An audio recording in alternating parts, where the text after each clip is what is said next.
From the world of politics to the world of business, this is Balance of Power.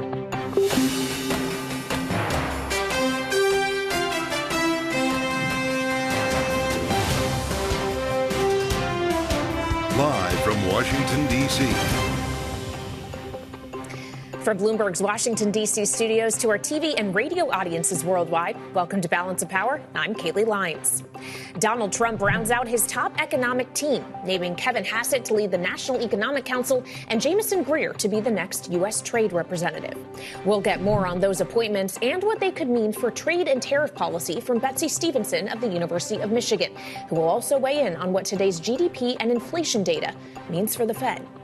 Plus, former FCC Commissioner Michael O'Reilly will join this hour as we focus on a Trump nominee that hasn't gotten as much attention, Brendan Carr, who has vowed to fight what he calls the censorship cartel.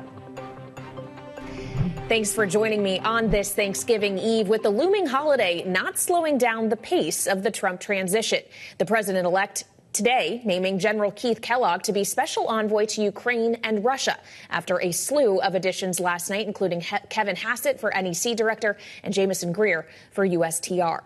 Joining me now for more is Bloomberg's Laura Davison as we kick things off this evening. So when it comes to Hassett and Greer, these are familiar figures. If you were paying attention to the first Trump administration, they both had a role. They're pretty well known, and that means they're well known to Trump, too. Yes, these are both folks that basically just got a little bit of a promotion from where the role they had last time.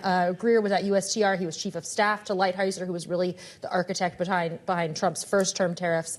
And Kevin Hassett was at CEA doing a little bit more sort of hypothetical work. Now he'll be sort of the front person in the White House on all the economic policy, coordinating taxes, tariffs, all of that, which will be, a major priority for the president-elect in the first, days, essentially. Yeah, it already is, as evidenced by his truths about tariffs on our three largest trading partners this week. And based on what we know of Greer, especially that he had a role in implementing tariffs in the first Trump administration, there is no sign that he would depart from the president-elect in any way when it comes to this issue, right? In fact, he's advocated for strategic decoupling from China. Yes, he is really a true believer of tariffs. We can expect sort of the same fervor we saw in the first administration, which also what we saw in the tweets that came out on Monday night. That is going to be continued. Where this is going to get a little bit tricky is you have folks like Scott Besson at Treasury and Kevin Hassett at NEC who are a little bit more markets friendly, are a little bit more concerned about what the impact of sort of going full bore on some of these tariffs. They have they've been more lukewarm on them. They've said yes, we support the president, but I think that's where the tension is going to play out in the White House of how fast, how far, and how quickly do they go there. And if we could just touch on as well the appointment we got today, Keith Kellogg to be special envoy for Ukraine and Russia. Why do you need a special envoy for a conflict that Trump has maintained he can end very quickly when he comes into office? Well, this is someone who also maintains that you can end this conflict very quickly. So this is essentially Trump's person to be the front face negotiating this and essentially being, implementing his policy here. If Trump has said, look, we want to cut off funding, Kellogg has written about that as well, to sort of establish the lines where they are and draw a peace deal. This may be a lot easier said than done, but this is basically someone who has embodied Trump's beliefs on this. All right. Bloomberg's Laura Davison, thank you so much. Now, elsewhere in the Trump transition, Elon Musk, who has been tapped to co-lead a new Department of Government Efficiency, is calling for the cancellation of the Consumer Financial Protection Bureau. In an early morning post on his X platform, Musk wrote, quote, "Delete CFPB. There are too many duplicative regulatory agencies," end quote.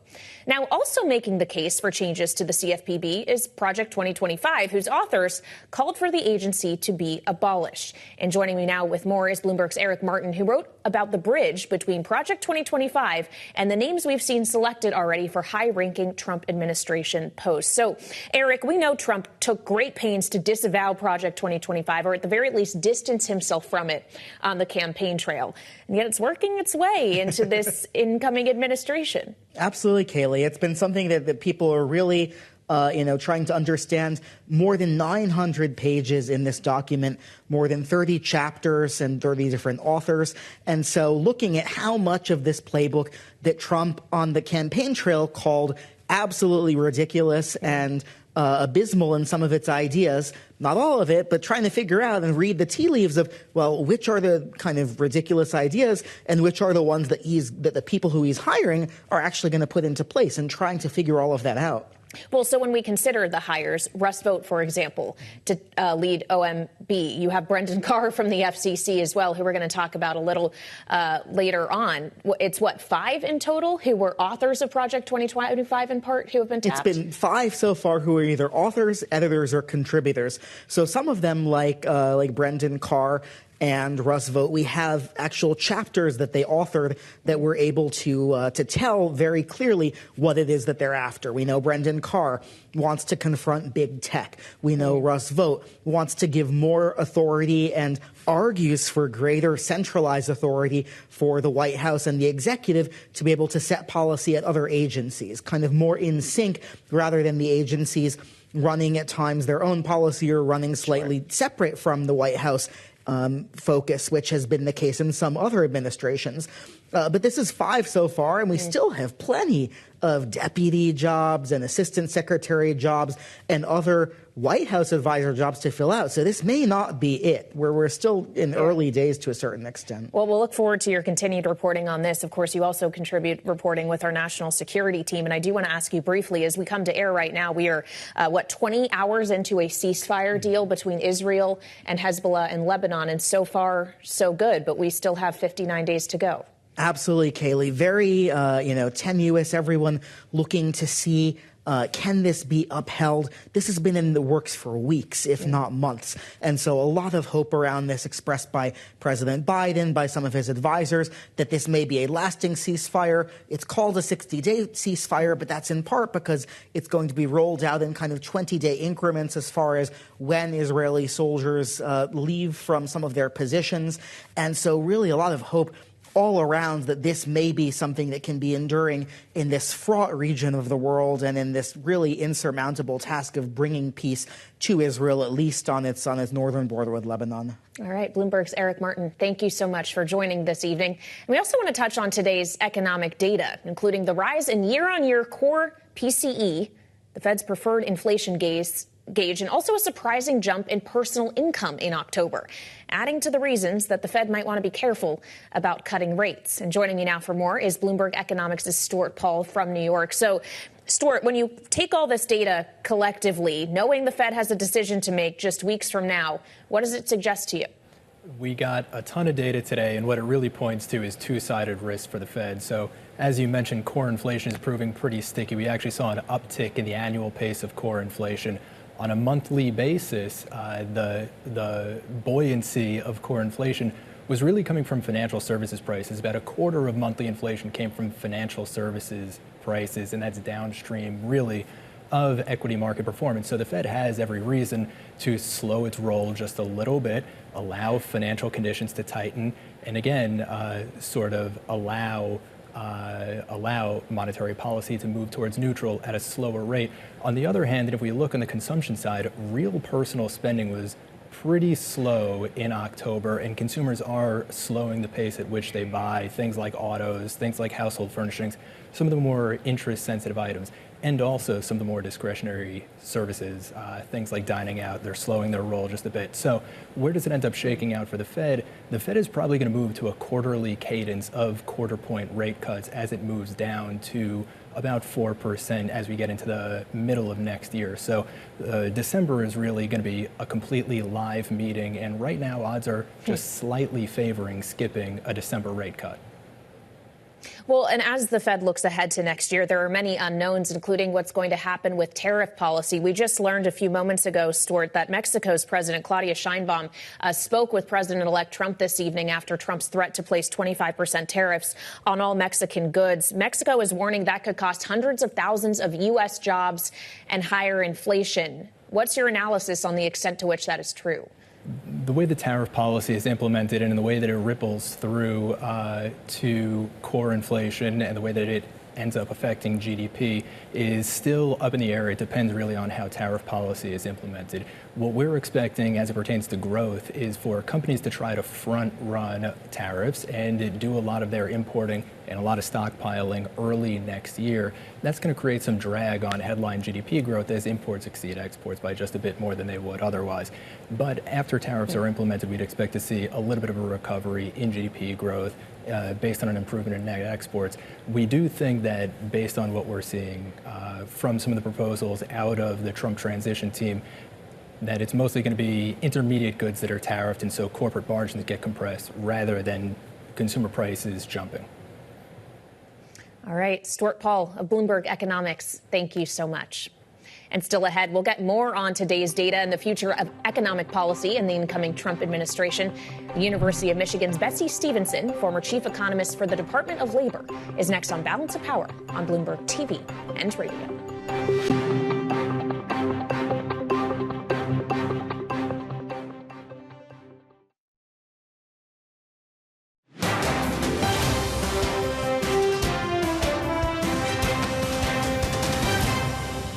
Some of the economic policies of Trump may lead to higher economic growth, being pro-business, keeping tax rates low, deregulating the economy. But unfortunately, many of the other policies are going to have an implication of higher inflation and lower economic growth. The first thing he has already announced is going to be tariff against Mexico, Canada, and China. And that's only the beginning.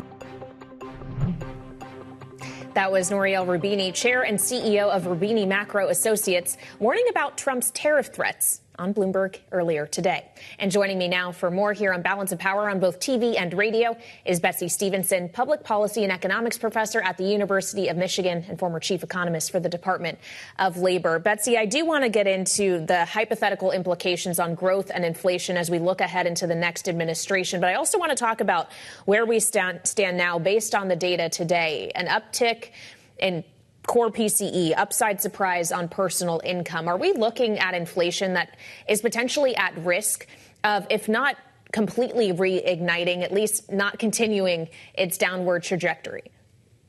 I don't think it's reigniting, but I do think that last mile, getting inflation from 3% to 2%, was always going to be the hardest. And I think what the data shows today is it's hard to get us the rest of the way down. And it's particularly been tough to do in a very rapidly growing economy. So we've also seen, the U.S. is growing incredibly strongly. And you put that together, and it's just a little bit hard to do what the Fed wants to do, which is cool demand, get people to pull back a little bit more so that we can see prices come back down a little bit more. And I think one of the worrying things is, it's really housing and services where we see inflation has really been the stickiest. And then we've seen prices really coming down for energy and for goods. And yet some of the Trump proposals are going to particularly target those areas where we've had the lowest prices, potentially driving prices up there. Well, so let's get into some of those proposals, specifically when it comes to tariffs. On this program yesterday, Betsey, I spoke with Nazak Nakakhtar, National Security Practice Group lead at Wiley Ryan, former Commerce Department official in the first Trump administration. And this is what she had to say about the tariff proposals. Then I have a question for you. These tariffs or this talk about addressing trade issues, they don't come out of nowhere. These have been issues that have been lingering for quite a long time. American workers are being impacted, and we have an administration who's going to go in aggressively to tackle these. And I think what Trump is doing right now is just providing transparency. These are his trade irritants. This is the friction, and he's proposing now for our trading partners to be aware of. This is how he's going to tackle the problem. So, Betsey, she's kind of framing it similarly to how we've heard Donald Trump talk about this notion that he wants to put tariffs in place to protect American manufacturing, therefore American jobs, and also make, I guess, American native workers more competitive by driving migrants out of the country, or at least slowing the flow of them over our northern and southern borders. To what extent is that actually how this will work? Well, it will depend really on where exactly he puts the tariffs and which are the migrants that he is targeting and getting rid of. One of the reasons we've had such fast economic growth is because of the flow of immigration over the last year. So it's quite possible that we get rid of, or we reduce immigration. He succeeds in sending some migrants packing, and that ends up slowing economic growth. The chain reaction to that is that can actually ultimately end up costing American jobs, because a lot of American workers are not doing the exact same jobs that immigrants are doing. They're actually doing the jobs that are in demand because there are immigrant workers who are willing to take the lower skill, lower wage jobs that Americans don't want to take, and the whole thing causes the economy to expand. But if you take something specific, like the 25% tariffs on goods from Canada or goods from Mexico that were just tossed out this week, we import more than half of our fresh fruits and vegetables from Mexico, particularly in the winter. We need that. And what we're going to see there is not more jobs for Americans. We're not going to really see a big influx in agricultural growing in the U.S. What we're going to see is higher prices for food. We think about the things that we import from Canada: crude oil, timber. Yeah. It's not like we're going to start creating a bunch of jobs for Americans in those industries because we're making those goods more expensive from Canada.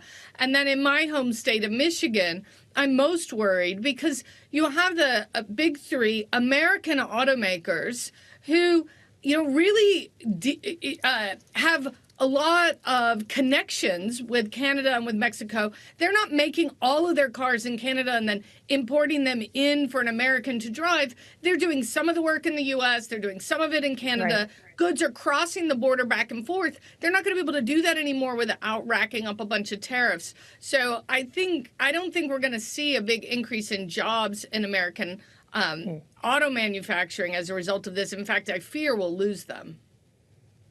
Well, as we think about jobs or the labor market as a whole and those who will be put in positions to potentially shape that policy, I do want to ask you, Betsey, given your career your past history at the Department of Labor, about the nomination of Lori Chavez de Remer, who was one of very few Republican co-sponsors of the PRO Act and is actually facing some conservative pushback for that reason. What does her nomination suggest to you about the way in which this incoming administration could be approaching labor policy and unions?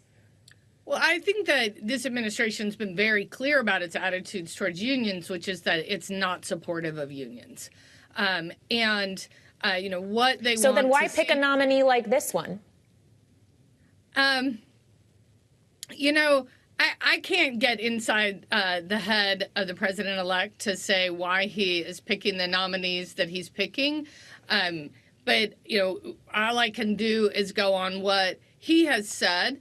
Maybe what he wants to hear is some other views and figure out how he can work together with unions. But you're going to have to ask him why he picked that nominee. Fair enough.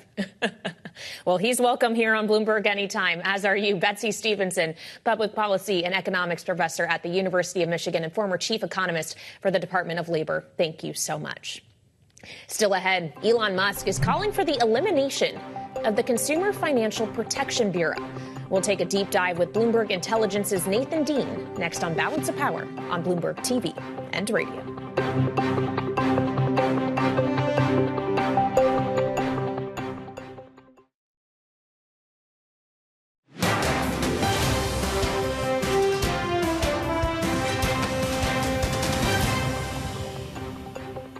The CFPB is here to stay.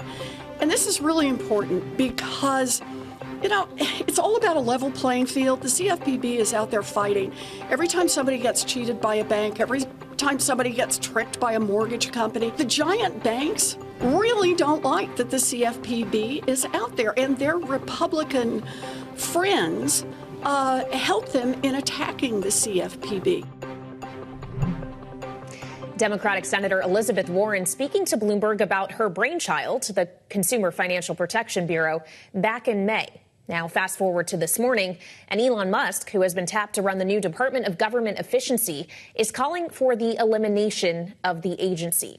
Joining me now for more here on Balance of Power is Bloomberg Intelligence's Nathan Dean. So, Nathan, Elon Musk says the CFPB should be, quote unquote, deleted. He and Vivek Ramaswamy are going to be on Capitol Hill speaking with lawmakers next week. Can they convince Congress to delete this agency? No, I mean, in order to do away with an agency, it would take a bipartisan act of Congress. They couldn't even do it via the reconciliation process. So you're going to need at least 60 senators to agree to it, which is not going to happen. But what can happen is that President Trump will appoint a new director next year that could potentially decrease the size or the scope of the CFPB. You know, in the prior clip, Senator Elizabeth Warren said the big banks hate the CFPB. Just recently, the CFPB put out a new rulemaking giving them authority over big tech. And that's always where the thought of where the CFPB has been going. And partly why I think Elon Musk is now interested in this is because the CFPB could start looking at big tech, but most likely as a result of the Doge Commissioner, the committee, if you will, President Trump could appoint a new director that actually opens up or loosens enforcement risk for the tech sector and shrinks the CFPB's actual authority or examination authority. Well, there's also the matter of the fact that Elizabeth Warren in that clip we just played was speaking as a member of the Senate majority. In the next Congress, she will be a member of the minority. It will be Republican control of the Senate Banking Committee and the Financial Services Committee in the House. And I wonder if anything else legislatively, if that, not outright elimination of the agency, but restraining of the agency could make its way into American law. You know, so this is where it's a little tricky for Congress because, you know, there's been legislation to abolish the CFPB right now in the House. It only has 6 co-sponsors, so it's not going anywhere. But if you want to take back the CFPB's appropriations, for example, just remember, CFPB is not appropriated by Congress. It actually gets its funding through the Federal Reserve, and the Supreme Court held the constitutionality of that funding earlier this year. So the CFPB is somewhat protected from Congress via the appropriations process. So again, if you were going to try to restrict the CFPB somehow, you would need to get a bipartisan agreement to get past the filibuster. You need 60-some votes in the Senate. You know, the Republicans are only going to have 53, so you need 7 Democrats to go along with it. And or you're going to have to start playing leverage games during government shutdown fights. And that's where I think a lot of this is going, maybe just outside of the CFPB in terms of Elon Musk and the Doge Committee, for example. A lot of this is going to be shutdown threats and stare downs over shutdowns where one side says we're going to fund it, the other side said doesn't. So, but ultimately for those firms that are under the CFPB's jurisdiction, the biggest change will come in the new director, whoever that may be, and their personal policies for 2025. Nathan, I've just got 20 seconds here, but as you talk about funding, we have a funding deadline coming up in a few weeks. Is it going to be a continuing resolution or an omnibus that keeps the government open? I think it's a continuing resolution to March, which is somewhat problematic for the president because you're going to have now a funding fight within the first 100 days of his presidency. All right, Bloomberg Intelligence's Nathan Dean, thank you so much, and a very happy Thanksgiving to you and yours. But still ahead, before we take our Thanksgiving break, we'll look at how Trump's pick to chair the FCC is lining up to do battle with what he calls the censorship cartel. I'll have more with a former FCC Commissioner, Michael O'Reilly, next on Bloomberg.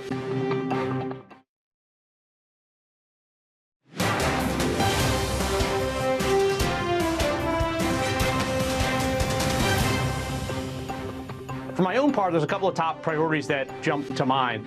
Number one, as you noted, is censorship. Americans have lived under an unprecedented surge in censorship over the last couple of years, and we have to work together to smash the censorship cartel. That was Brendan Carr, President-elect Trump's pick to head the FCC on Fox Business earlier this week, outlining one of his top priorities once he takes the top job. He's already one of the 5 commissioners at the agency. Joining me now for more here on Bloomberg TV and radio to discuss is a former commissioner, Michael O'Reilly, president of MP O'Reilly Consulting, here with me now. And after overlapping with Brendan Carr for a few years at the FCC, Michael, thank you for joining me. At the very highest level, given your experience with him, what should we know about him?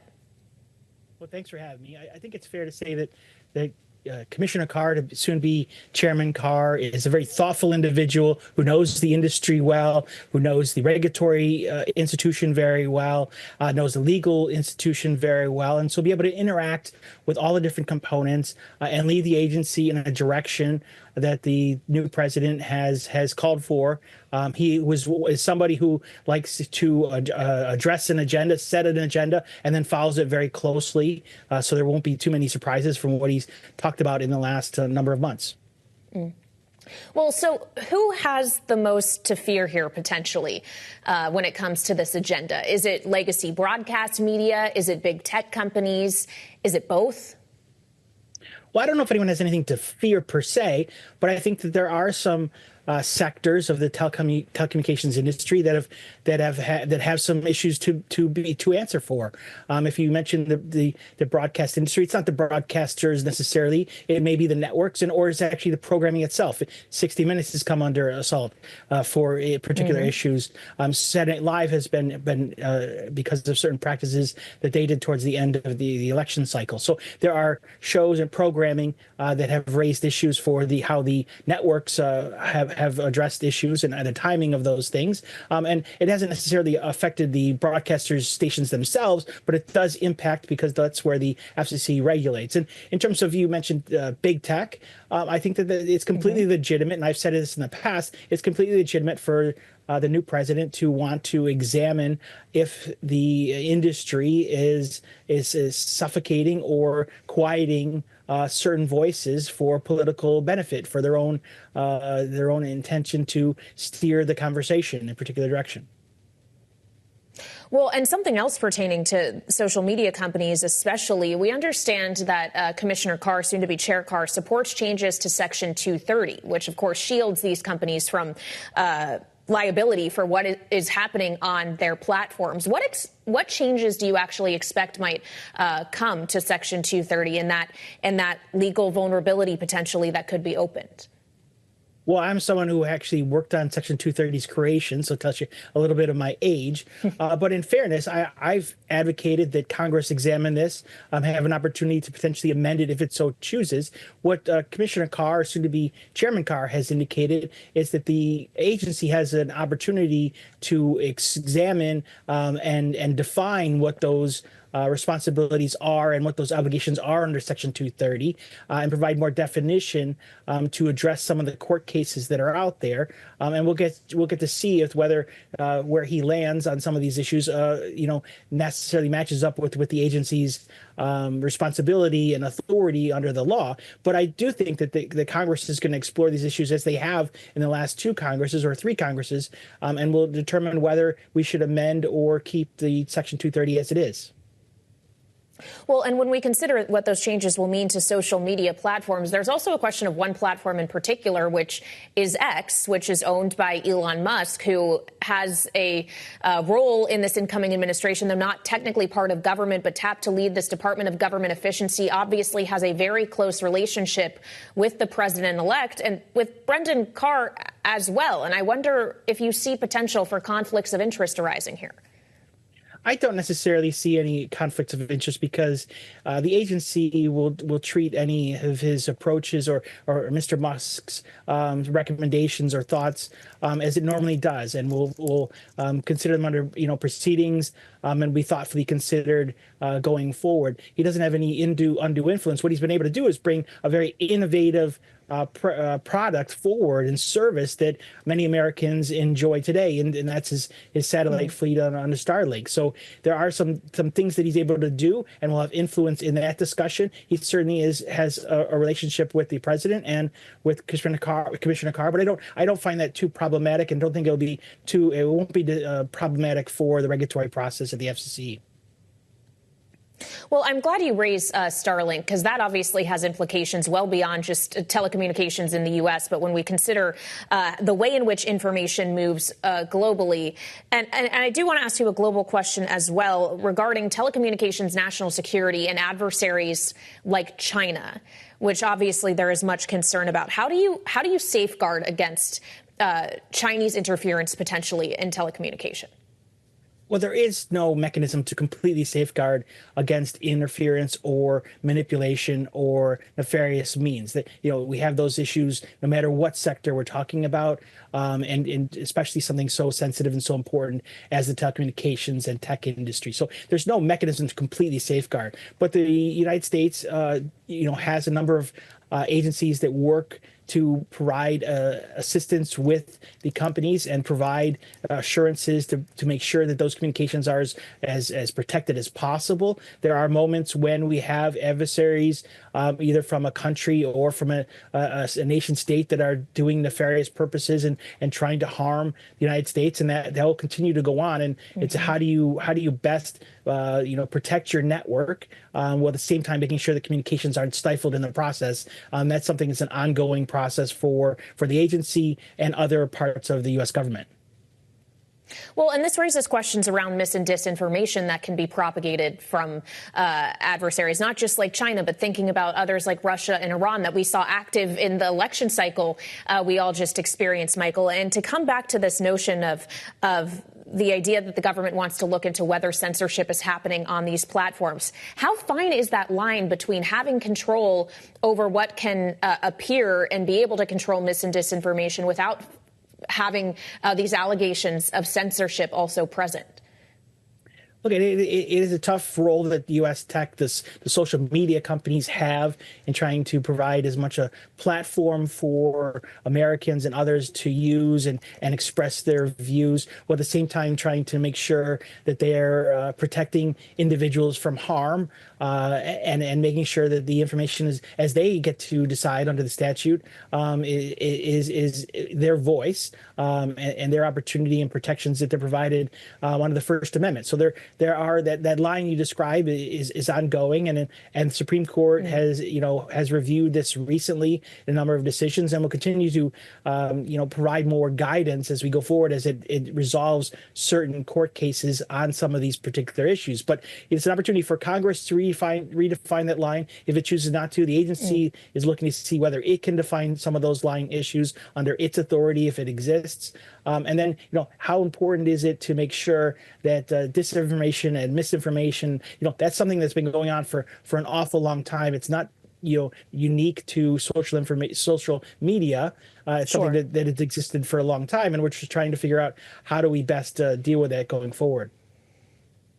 All right, Michael O'Reilly, president of MP O'Reilly Consulting and former FCC Commissioner, thanks for joining, and a happy Thanksgiving to you. Coming up, President-elect Trump is rounding out his cabinet picks, and we'll have more with our signature political panel as we close out this shortened holiday week. Next on Balance of Power on Bloomberg TV and radio.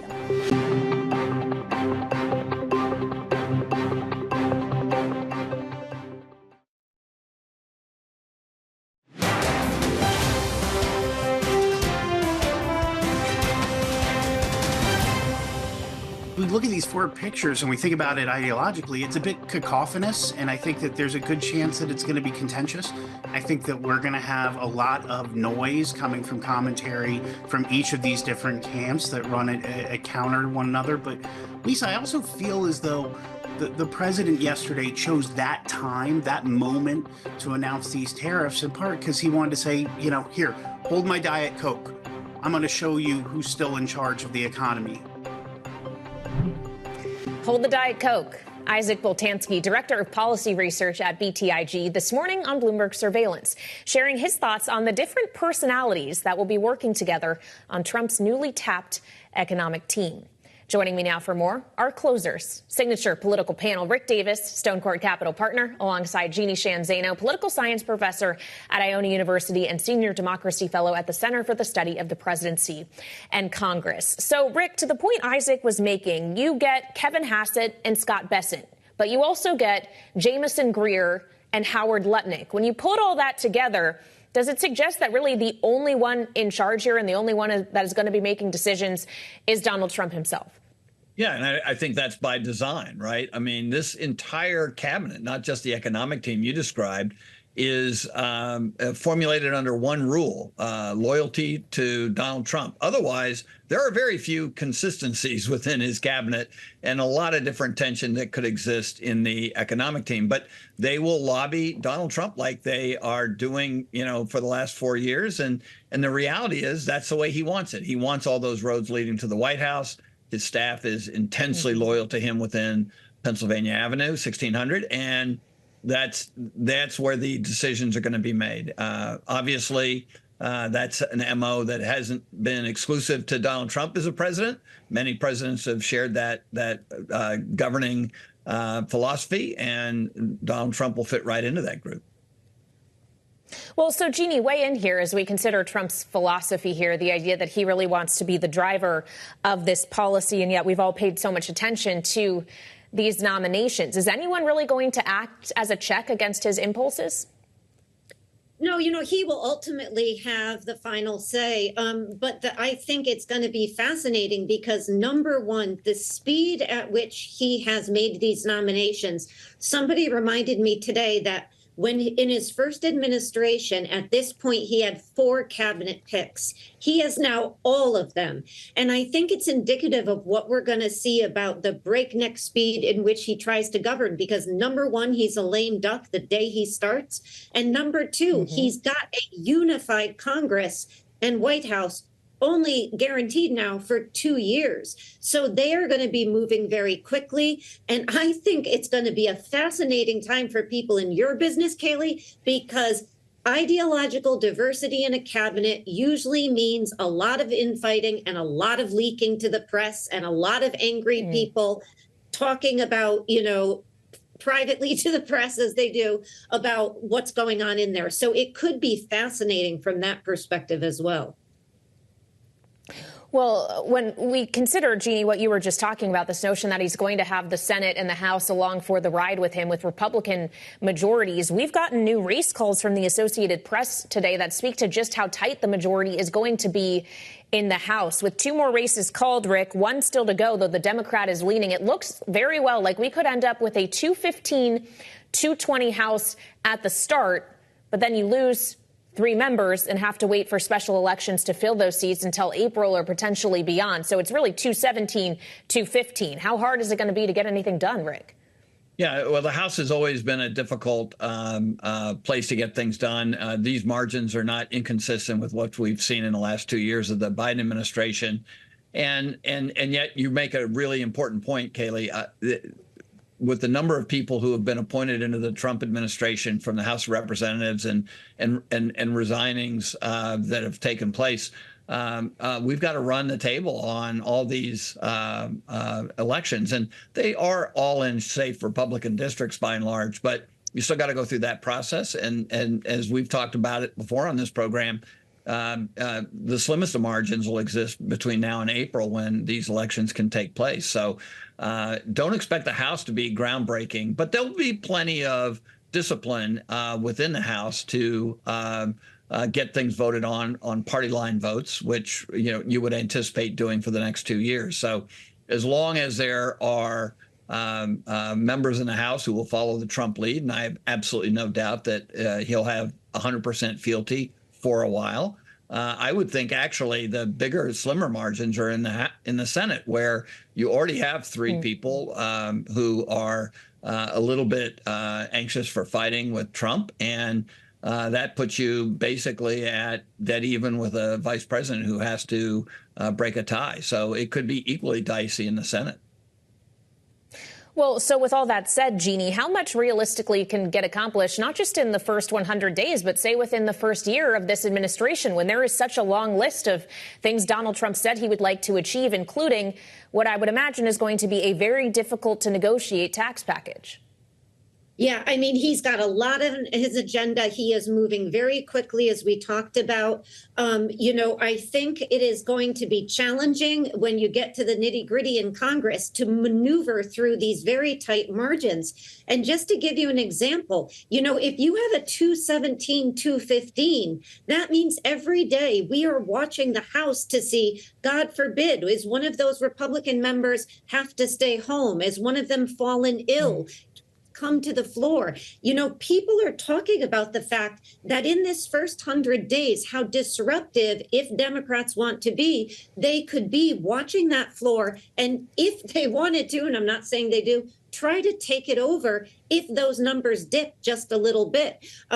Because again, it's going to depend on what Trump is saying he wants to do and trying to do, and how much the Democratic base is opposed to moving in those directions. So I think it's going to be fascinating. Then, as Rick mentioned, you flip over to the Senate, and it is pretty tight there. So it's going to be tough, but we know that he is dead set on moving things through. And I think we're going to hear a lot more threats from Elon Musk and others to Republicans to stay in line, because they know they have to move fast, and they're going to threaten primary challenges to anybody who dares to vote against them. Going to be a big deal for the Republicans serving in these purple districts, depending on what issues arise.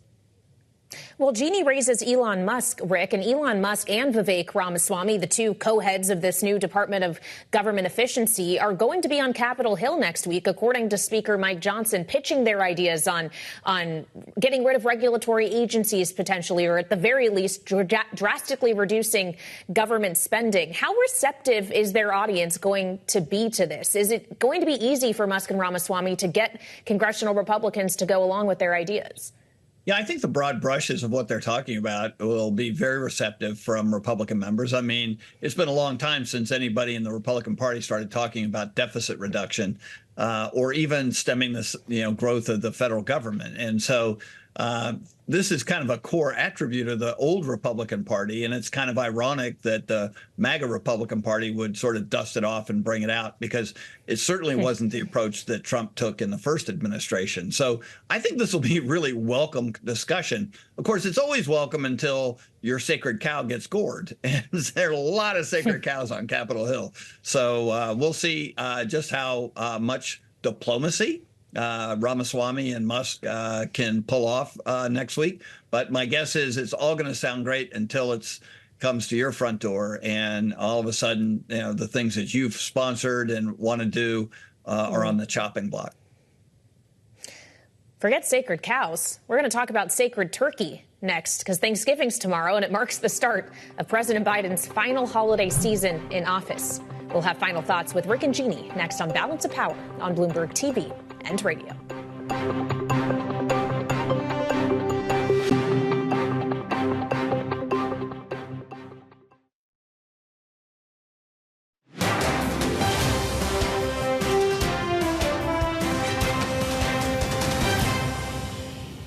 This event marks the official start of the holiday season here in Washington. It's also my last time to speak here as your president during this season and give thanks and gratitude. So let me say to you, it's been the honor of my life. I'm forever grateful. President Biden earlier this week at the national traditional turkey pardoning ceremony, reflecting on his final holiday season as president. And back with me now, before our holiday seasons begin, our signature political panel, Rick Davis and Jeannie Shanzano here on Bloomberg TV and radio. Jeannie, President Biden might be going into this Thanksgiving feeling grateful and thankful for some things and not others. By and large, as he's looking at his final 54 days in office, what's going to be next for him when he returns from his holiday in Nantucket? Yeah, I think the focus is going to be definitely trying to achieve Middle East peace, getting those hostages home if possible. And I think there's going to be continued focus on Ukraine in the foreign policy arena. Domestically, I think it is at this point trying to shore up those regulations that he made so they can't be overturned quite so easily. And then getting his judicial appointees through the Senate. I think those will be the big things that they focus on after the holiday. Well, and Rick, weigh in here, because it's not just about how President Biden is feeling this season, but the American people as well, as we get ready to, after the holidays, look to a new holiday, Inauguration Day, and a new U.S. president, with gas prices down as everyone hits the roads today or beforehand, grocery costs coming in as well. Is there reason for American optimism on this Thanksgiving?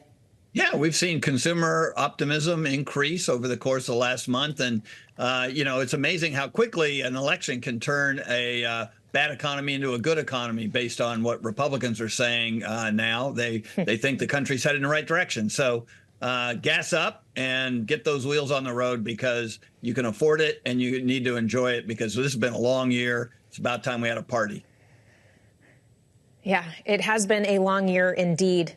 And Rick Davis and Jeannie Sheehan Zaino have been with us for the duration. Thank you both so much. We're thankful for you here on Bloomberg TV and radio, our closers, and of course, our signature political panel. Thank you so much. And they're closing on this Wednesday instead of on Friday as usual, because Balance of Power will be taking a little break for the holidays. We're off Thursday and Friday, but Joe Matthew will be back on Monday here on Bloomberg TV and radio. And in the meantime, to catch up on this fast-moving transition, even though we still have 54 days to go until Donald Trump's inauguration on January 20th, you can always get the latest in the Washington Edition newsletter, on the terminal, and online. Thank you for being here with us on Balance of Power. A very happy Thanksgiving to everyone listening and watching, and the same to you and yours. This is Bloomberg TV and radio.